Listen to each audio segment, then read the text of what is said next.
I come from a country of roads, a place called the United States of America, where the roads tie together 3,000 miles of desert and mountain and valley.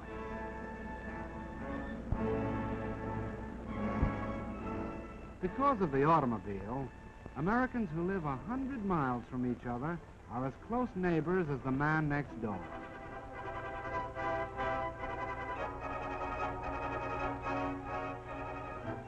Long before my time, the look of the landscape was already changing. Men were dreaming about new cities of long avenues and wide spaces to live in. These cities were planned. They were even built. But in miniature, only. Because this dream, like every other dream of a free people, was threatened, the men of my country went to war.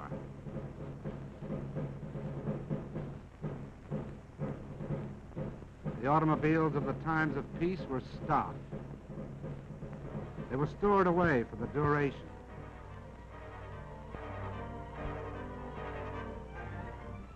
A new kind of army mule on wheels was needed to keep up with the motor divisions that took to the highway.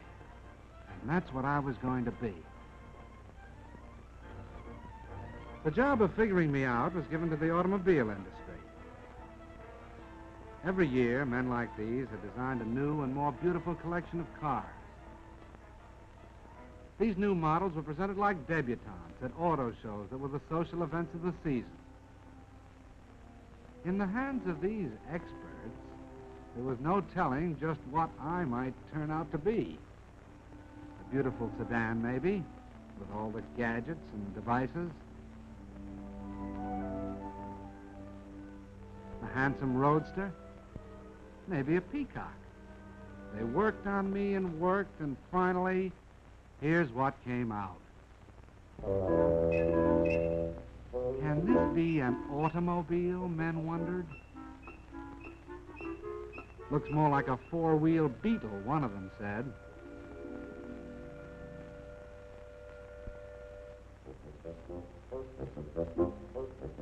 No, I wasn't too proud of myself back there at the start when the Army first looked me over. Then they sent me out on the road. They tried to drown my motor, but my ignition was set too high for that. They tried to break my back on roller coaster roads. But when I held together, it looked as if the Army and I might somehow get along, because they gave me a nickname.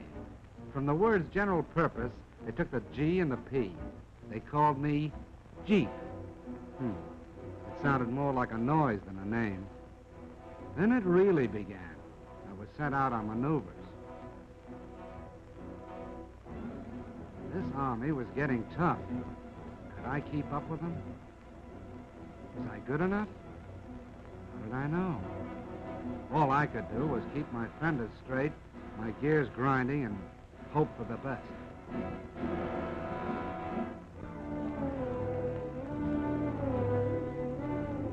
And the things they asked me to do, like rivers, for instance. I had to be light enough to cross water in my own canvas tarpaulin. Lucky I didn't weigh more than 2,200 pounds.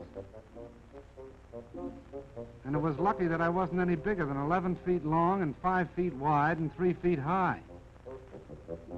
Because when the outfit took to the air, they expected me to go right along with them.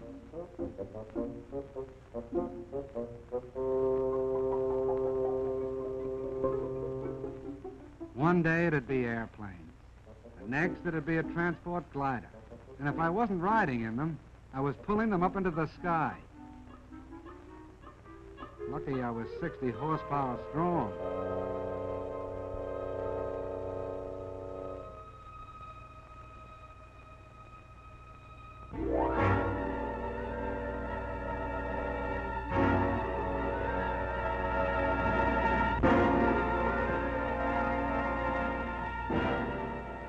The Army was getting tougher, preparing itself for the big offensives that were coming.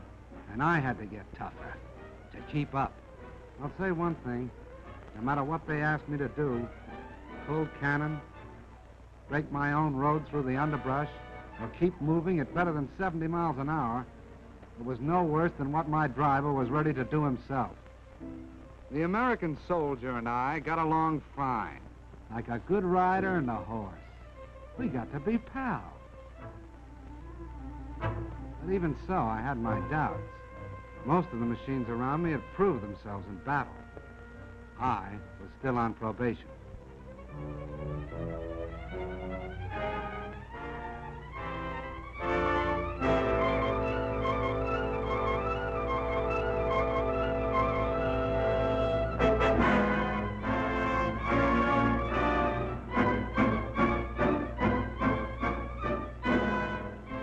I did about everything a machine could do to stick with that army. I stood up to gunfire and mounted a gun of my own. I laid down smoke to hide the tanks that followed. I helped out wherever I could.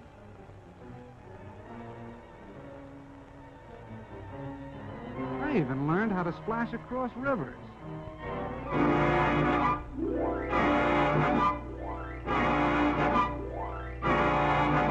With a boat arrangement built around my middle. But I didn't know yet whether I was accepted until all of a sudden I found myself in mass production.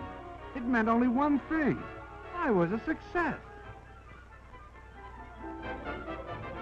I was getting turned out 1 every 2 minutes. 30 jeeps an hour. What do you think of that? All of a sudden, I found that I was a popular kind of character. I was marching right up there in front with the band. I was meeting movie stars, and we went out driving together.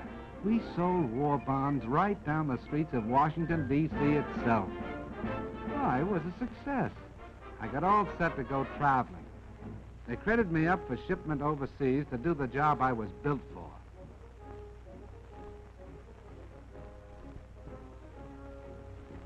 I was sent over by the thousands. And I traveled with the guy I liked best, my pal, the soldier. Wherever he goes, I go.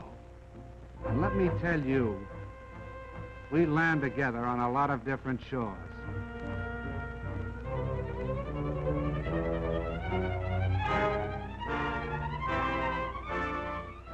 I went to work in the South Sea Islands. I fought mud in North Africa. I went sightseeing in Egypt. And in China, I teamed up with General Stilwell, with General Chennault and his Flying Tigers. I kept from freezing up in Alaska and from boiling down in Timor. I traveled with General MacArthur in New Guinea. I was a success. I hobnobbed with famous people, like Wendell Willkie, with King George, and Queen Elizabeth. I went out with presidents. I was with Mr. Roosevelt in Casablanca. And I was part of the victory in North Africa. I was a success. But the thing that makes me a success most of all is this. I've made a friend. I mean the soldier. Wherever you see one of us, the other won't be far behind. And that goes for now, when we're fighting together, and for after the war, when we'll be building together. Because the rumor is going around that the Jeep is here to stay.